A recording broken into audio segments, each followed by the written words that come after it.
ನಾನು ಮಾಡ್ತಿದ್ದೀನಿ ಆಲೂ ಟಿಕ್ಕಿ ಚಾಟ್. ಅದಕ್ಕೋಸ್ಕರ ಫಸ್ಟು ಆಲೂಗಡ್ಡೆ ಎಲ್ಲ ಕುದಿಸ್ಬಿಟ್ಟು ಅದು ಸಿಪ್ಪೆ ಎಲ್ಲ ಪೀಲ್ ಮಾಡಿ ಅದಕ್ಕೆ ಆನಿಯನ್ ಎಲ್ಲ ಹಾಕಿಬಿಟ್ಟು ಆಮೇಲೆ ಕಾರ್ನ್ಫ್ಲವರು ಮತ್ತು ಕಡಲೆ ಹಿಟ್ಟು ಸೇರಿಸ್ಬಿಟ್ಟು ಅದನ್ನು ರೌಂಡ್ ಶೇಪ್ ಕೊಡಬೇಕು. ನಾನು ಆ್ಯಕ್ಚುಲಿ ಇದನ್ನು ಆಲೂ ಪರೋಟ ಮಾಡಿದ್ದೆ ಬೆಳಿಗ್ಗೆ, ಅದು ಉಳಿದಿತ್ತು. ಸೊ ವೇಸ್ಟ್ ಮಾಡೋದು ಬೇಡ ಅಂದ್ಬಿಟ್ಟು ಅದರಿಂದ ನಾನು ಆಲೂ ಟಿಕ್ಕಿ ಮಾಡಿರೋದು.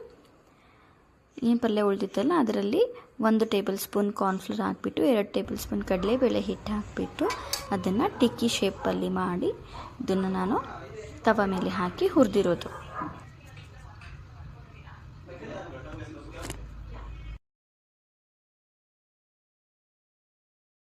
ಎಷ್ಟೊಂದು ಸತಿ ಅಂತೀವಿ ಆಲೂ ಟಿಕ್ಕಿ ಮಾಡಬೇಕಾದ್ರೆ ಇದು ಹಂಚ್ ಮೇಲೆ ಹಾಕಿದ ತಕ್ಷಣ ಎಲ್ಲ ಒಡೆದೋಗುತ್ತೆ, ಅಂಟ್ಕೊಂಡ್ಬಿಡುತ್ತೆ ಅಂತ. ಆ್ಯಕ್ಚುಲಿ ಇದು ಕಾರ್ನ್ಫ್ಲವರ್ ಹಾಕಬೇಕು. ಮತ್ತು ಇನ್ನೊಂದೇನೆಂದರೆ ಹಾಕಿದ ತಕ್ಷಣ ಇದನ್ನು ಸಡನ್ನಾಗಿ ಫ್ಲಿಪ್ ಮಾಡಬಾರ್ದು.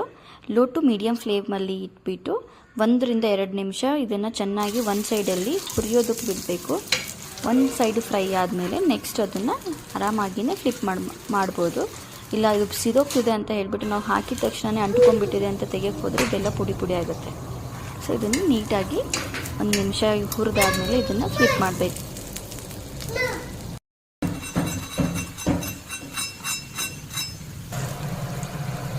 ಆಲೂ ಟಿಕ್ಕಿ ಚಾಟ್ ಹೊರಗಡೆ ಹಿಂಗೆ ತಿಂತೀವಲ್ಲ, ಲೈಕ್ ಹೊರಗಡೆಯಿಂದ ಅಂಗಡಿಯಲ್ಲಿ ತಿಂತೀವಲ್ಲ ಅದೇ ಥರ ಆಗಿತ್ತು. ಹೊರಗಡೆ ಸೈಡಿಂದ ಫುಲ್ ಕ್ರಿಸ್ಪಿ ಆಗಿತ್ತು, ಒಳಗಡೆ ಫುಲ್ ಸಾಫ್ಟ್ ಆಗಿತ್ತು. ತಿನ್ನೋದಕ್ಕಂತೂ ಅಂಗಡಿಗಿಂತಾನೆ ಬೆಟರ್ ಅನಿಸಿತ್ತು. ನನಗೆ ಗೊತ್ತಿಲ್ಲ, ನನ್ನ ಮಕ್ಕಳಿಗೆ ಎಲ್ಲರಿಗೂ ಇಷ್ಟ ಆಯಿತು.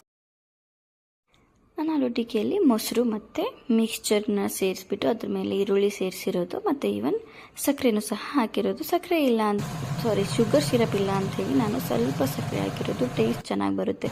ಆ್ಯಕ್ಚುಲಿ ಅಂಗಡಿಗಳೆಲ್ಲ ಶುಗರ್ ಸಿರಪ್ ಹಾಕ್ತಾರಲ್ಲ, ಸೊ ಸ್ವೀಟು ಖಟ್ಟ ಮೀಠ ಟೇಸ್ಟ್ ಬರುತ್ತೆ. ಅದಕ್ಕೋಸ್ಕರ ಟ್ರೈ ಮಾಡಿ ನೋಡಿ. ನನ್ನ ವಿಡಿಯೋ ಇಷ್ಟ ಆದರೆ ಸಬ್ಸ್ಕ್ರೈಬ್ ಮಾಡಿ. Thank you.